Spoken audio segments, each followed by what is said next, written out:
people that have joined us, but welcome to the ones who have joined us. And if you're watching this as a playback, thank you for listening. Core Sisters is talking today with Kathlyn Paananen. I will call her Kat because that is what I'm used to calling her. So it'll be easier than remembering to call her Kathlyn throughout the time. But she has can call me Kat. yeah, of course, sisters can call you Kat, right? We have Angela and Giovanni on so far that have joined us, and I've been telling them a little bit about what this month's theme is about with Gifted to Give, and some of the things that we've been doing with the pop-up shop, which you and I will talk a little more about. But no, thanks so much for joining us. How are you doing today? I'm doing well. I had a quiet morning. I took Chinese class and now I'm here with you. So, Awesome. and doing my first IG live. I feel so hip. Okay. Even though it took me a long time to get on. Bucket list checked, right? I was sharing with them that you've been a core sister here in China for a while, and for what, 4 years? Yeah, 4 years. Yes, And that you were part of the launch core meeting in Suzhou, which is ironic. So two things. One is it's so nice to actually have a live. I love when I have lives with people in Asia. So we're on the same time zone because usually I'm talking to people their evening or their afternoon. So it's good to be on the same time as someone for this live. Secondly, it's really full circle in a really nice, cool way because I'm actually in Suzhou right now. I had an event in Suzhou last night. Oh, good, Giovanni. Thanks for sticking with us. Giovanni was like, I was about to log off, and then I saw Kat. Thank you, Giovanni. So, thank you. I'm actually in Suzhou, so this is kind of where it all started in regards to the core sisters here in China, here in this amazing city. So, but tell us a little bit about kind of what your journey with CORE and how it all started.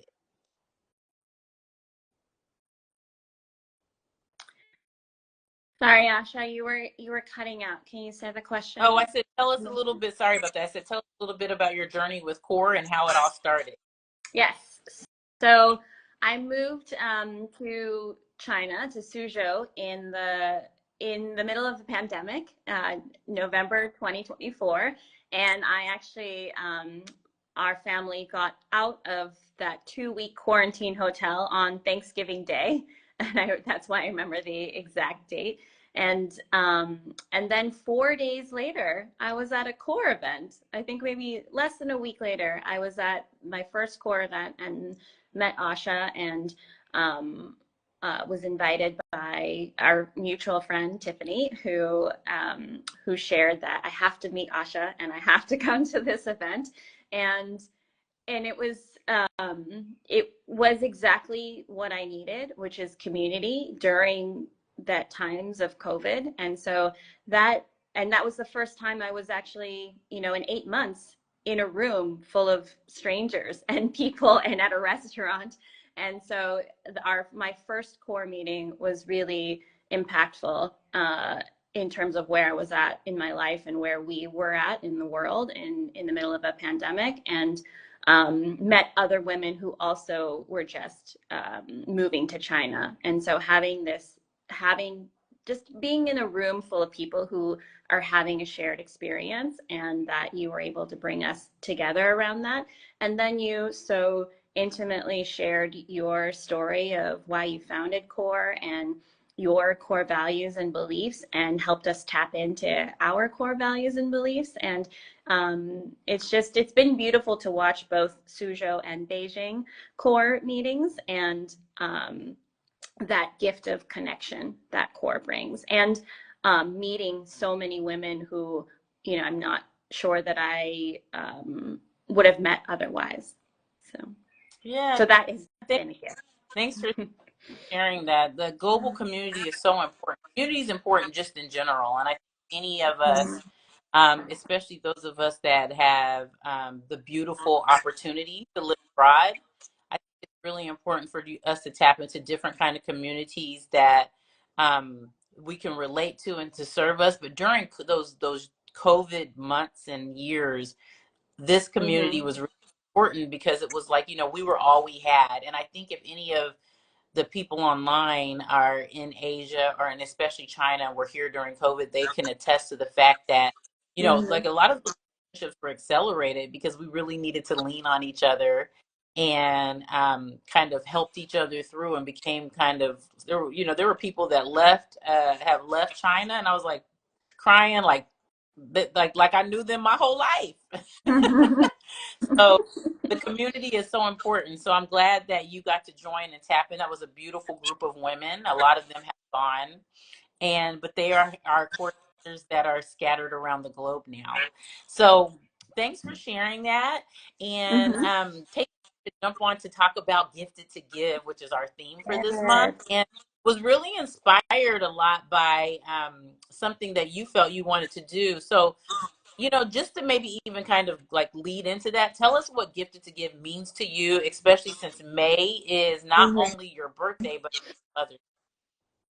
Yes, I really believe both on your birthday and the start of a new year on New Year's Eve that you should really spend that day doing things that bring you joy and do use that day to tap into yourself and to be present.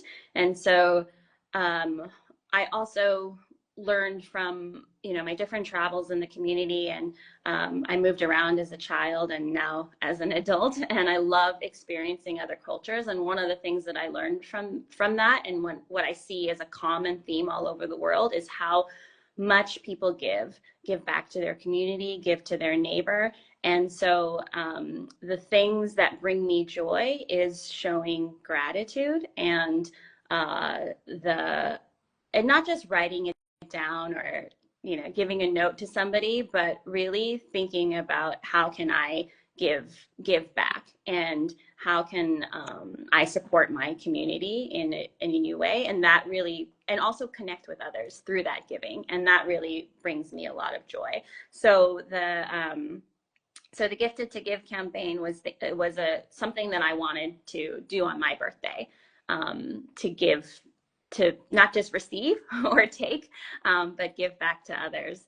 Mhm. We've had a guest speaker that has been in our Beijing community. He's from California. His name is Baba, the storyteller, and he was here at our school. And one of the stories he told the kids is, and his statement was, "You don't want to be someone who only learns to take." And that was just a month ago. But that statement just really sat with me, is that I don't want to be someone who only takes. And the opposite of that is giving. And so I've loved that through CORE and through this campaign and through the Gifted to Give dialogues that you've designed, Asha, has really tapped into what do I have to give? Because everybody has so much to give. Right. Right. Wow. Yeah. Mm-hmm. Thanks for sharing that. It is, and I think that I was sharing with the our friends earlier that one of the things about what you said about everybody has something to give is how we have to like really kind of think about that, and sometimes we're giving without even realizing it and Mm. celebrating it and recognizing it. And I think like I don't know how you do it, but how do you recognize I guess your gifts and how and when you're giving them, how are you really like tapping into giving your gifts in this Mm. season of your Yeah, I think throughout my life, I've always had a desire for, service or Mhm. volunteer service, and I think that at an early age, that's been really something inside of me to serve, um, and I joined the Peace Corps. My partner and I did the United States Peace Corps service, and I learned so much about what it means to serve. And I thought that before it might just be giving to charity, or it Mhm. might just be organizing for those who might be less fortunate than you. But through this examining and engaging in volunteer programs and options, I learned that service is so much more. Service Mm, is seeing the gifts in somebody else, not seeing them as less fortunate than you, but every person has something to give and something that you can learn from. So, and service looks like so many things, not just fundraising, but really seeing somebody's gifts and amplifying that. So through the Gifted to Give campaign, I've just been able to see and meet so many women business owners, small right. business owners who are doing this on the side, who are using their crafts and finding so much love and passion from either baking to making these candles or making jewelry. Every woman has a talent. And also, whatever they make, they're pouring their heart and passion. And at the last CORE event, we got to hear kind of how baking cookies was this really and their love for baking comes from all the women in their family, passed down from generation to generation, of cooking together in the kitchen. And that when we eat a cookie, we're not just eating a cookie, we're eating like this knowledge and skill passed down from mother to child to family member. And now we're enjoying these cookies in Beijing that that has the story and connection. And so I really hope that Gifted to Give campaign is not just about, it's also about supporting women-owned business and women empowerment through our purchasing power, but also a reminder that every single person has something to give and something we can learn from. That's beautiful. I love what you said there, man. There were so many really good nuggets you said, but two things struck me. One is legacy. Like we don't even realize, we're here at Mother's Day, that when we are giving, that we're really creating legacy, and we're showing like our children and the future generations how important it is, and we're leading by example and Mm-hmm. passing that down. Mm-hmm. That you were right. That core sister so beautifully about how that her gifts were passed. She didn't even realize that it was a gift. Some Yeah. of the things we do love, with our children, we're actually teaching them how to give. Like that alone is a gift that we're giving them, teaching them how to give to others, to give to themselves, how to. I love what you said. Amplify other people's gifts, and it all comes full circle. Like, it's just not kind of like a transactional type thing, but it becomes kind of a way of life and ingrained into who we are. So that was beautiful. And then, of course, when you were talking about the story, there's so much of our gifts that are really spread in our stories, which CORE is all about. And when we're sharing our stories, we're sharing the legacy of giving to our children and to other people around us too. So that's really awesome. So let's talk about that as we're talking about legacy, because one of the things that you were talking about with Mother's Day is a good kind of reflection month to talk about giving.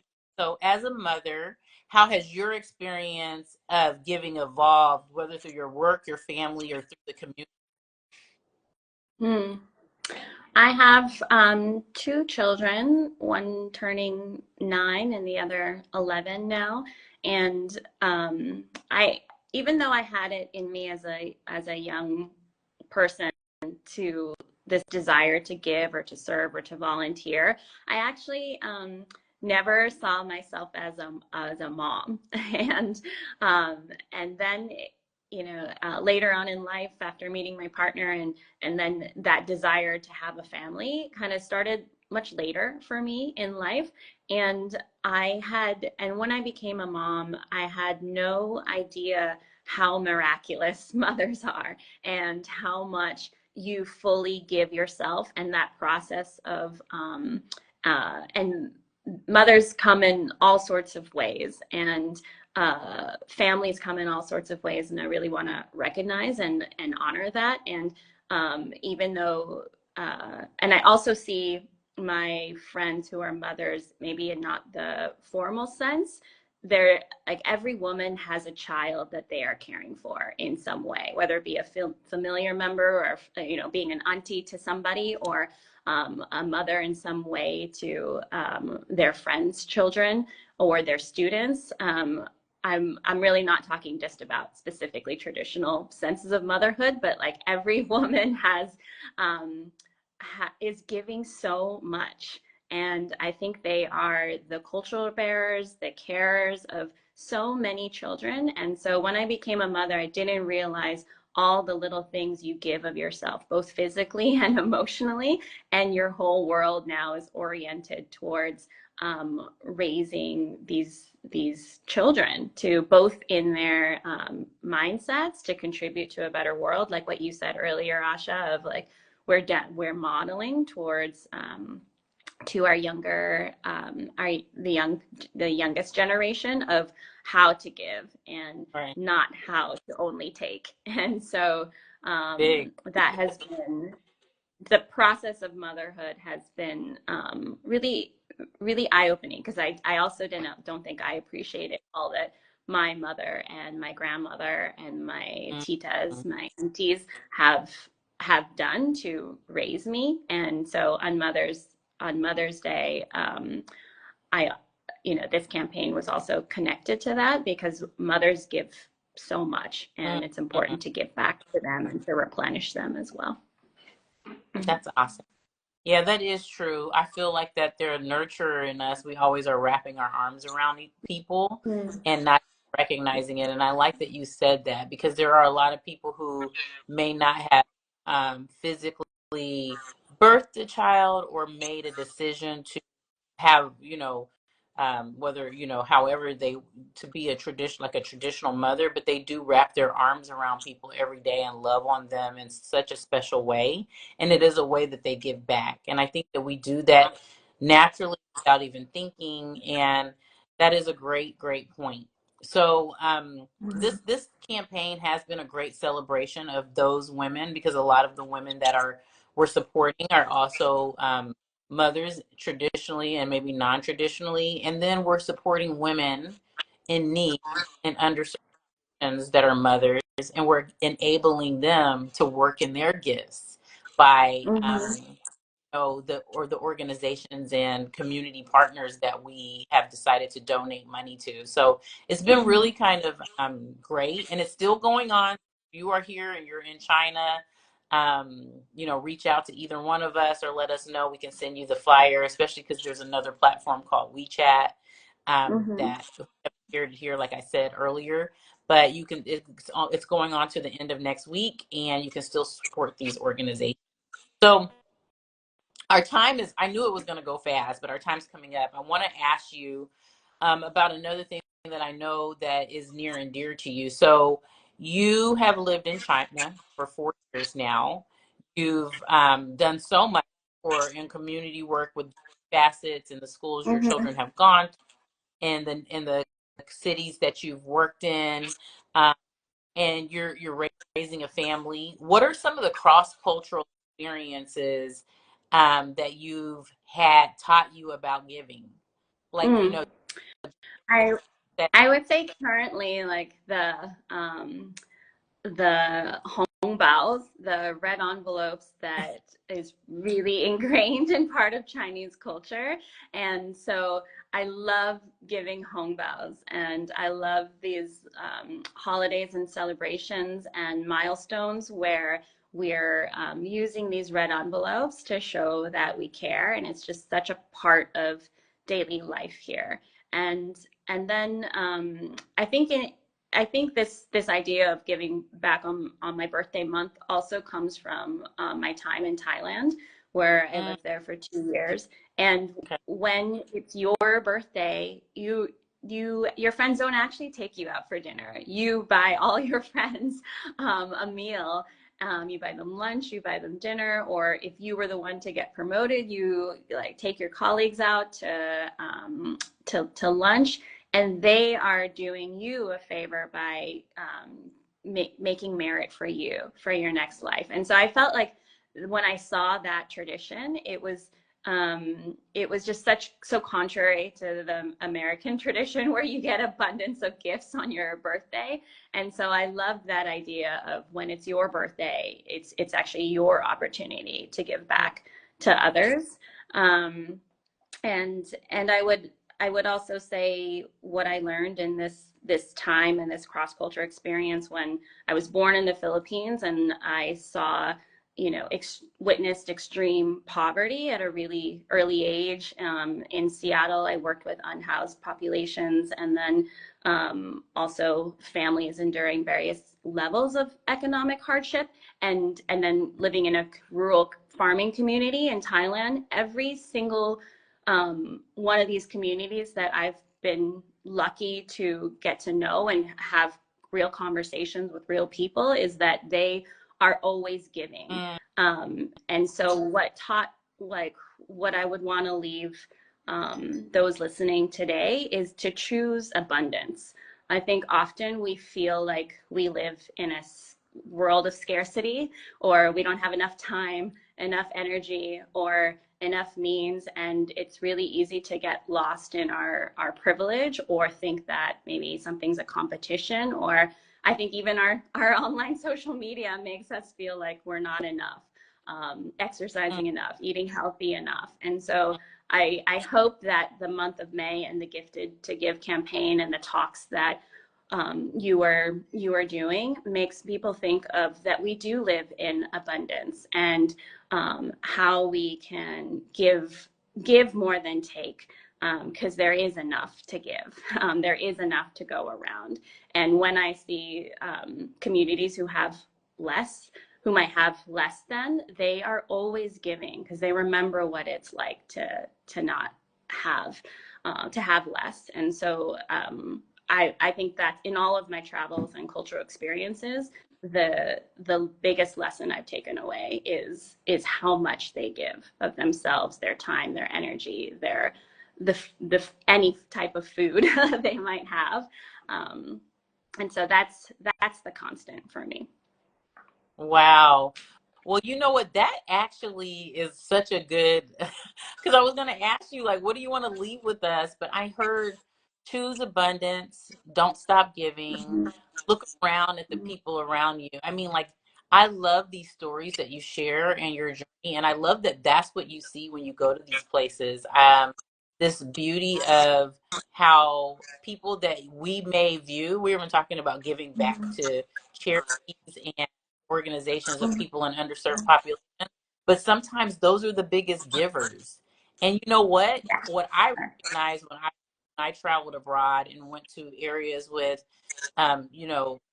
like extreme poverty, is that people don't realize they don't look at themselves sometimes the way we look at them. They feel rich because they have love. They have the people around them Mhm. wrapping their arms around them. We might look at Mhm. them with a different lens and our empathy stretches to them, but they feel happy and they feel joy because they don't know anything else. Mhm. And you're sharing that you're right, they are handing you something, and even if it's a flower or a piece of fruit. And I'm like, if we really adopted that mindset and learned from them, we'd have so much more. We'd use our gifts even in a more meaningful way. So thank you for Mhm. that. Is there anything else that you want to leave with us? You've given us so many great gems and nuggets already. No, no, I think just that what I loved about the last core connection is that, like, tapping into your gifts, and that's not only monetary. And then you had us write what is a gift we have to give, that we Mm. can give others. I can't remember the exact prompt, but I wrote down empathy, and I feel like my gift of empathy.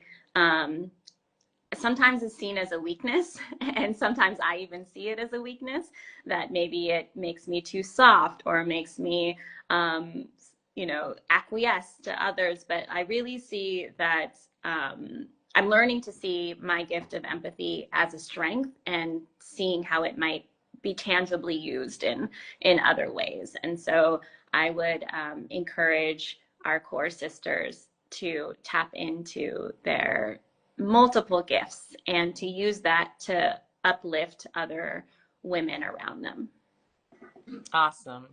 Well, thank you Mhm. so much for joining us for our May live and for the inspiration for the Gifted to Give campaign and all that you are pouring into the community. And how is there anything that you want to share as like far as like how we can follow you, or any kind of light that you want to shed on some other organization that is doing good things with giving?